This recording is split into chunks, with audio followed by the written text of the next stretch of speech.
اللہم صلی وسلم علی حبیبک المکرم و علی آلہ المحترم۔ سبحان اللہ۔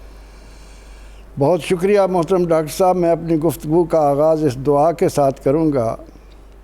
الہی بدہ مرا شوق ذات رسول، سبحان اللہ۔ بدرد محمد مرا کن قبول۔ سبحان اللہ۔ جمیل قادری کا شعر کچھ تصرف کے ساتھ کہ میں وہ سنی بنوں، وہ تو کہتے ہیں نا سنی ہوں، میری آرزو ہے ہاں واہ۔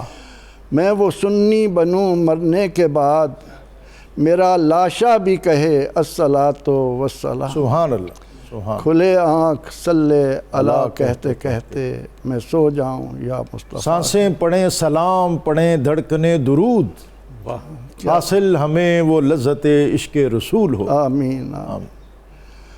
درود صادقین یا صادقین جو بھی ہے، بڑی عظمتوں والا بیان کیا گیا ہے۔ اس درود پاک کے متعلق بتایا گیا کہ شب قدر میں پڑھنے والا اللہ کی بارگاہ میں مغفرت کا حقدار بن جاتا ہے۔ سبحان اللہ۔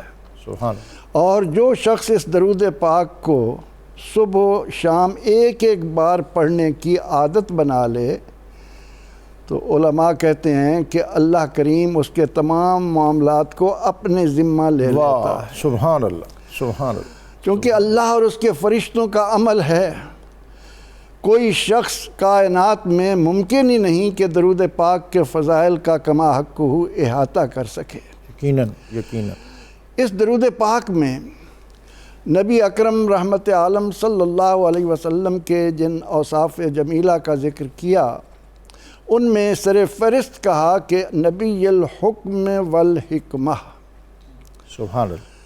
کہ حضور نبی اکرم رحمت عالم صلی اللہ علیہ وسلم حکم کے نبی ہیں، بادشاہ ہیں، حاکم ہیں، حکمران ہیں، اور حکمتوں کا خزانہ لیے ہوئے ہیں، حکمتوں کا منبع ہیں، حکمتیں بانٹنے والے ہیں۔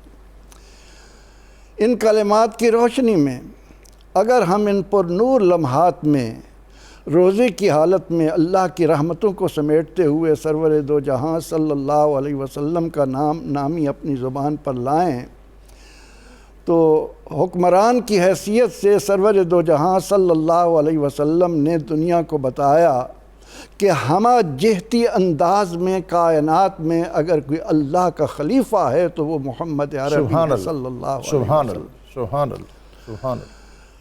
آپ صلی اللہ علیہ وسلم اس شان کے مالک ہیں کہ وَلِكُلِّ نَبِيٍّ فِي الْأَنَامِ فَضِيلَةٌ وَجُمْلَتُهَا مَجْمُوعَةٌ لِمُحَمَّدِ۔ سبحان اللہ۔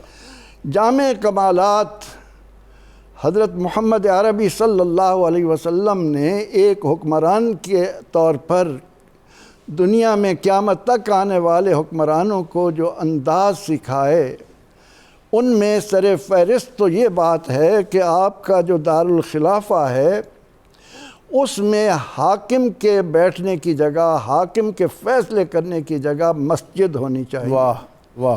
تاکہ وہاں عدل و انصاف کا خون نہ ہو، واہ۔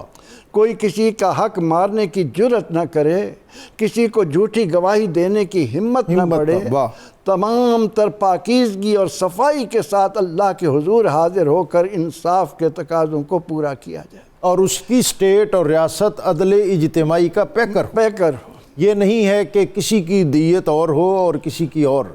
تمام معاملات میں مساوات، یکسانیت، وہ تو آگے حکمرانی کے انداز ہیں۔ سبحان اللہ۔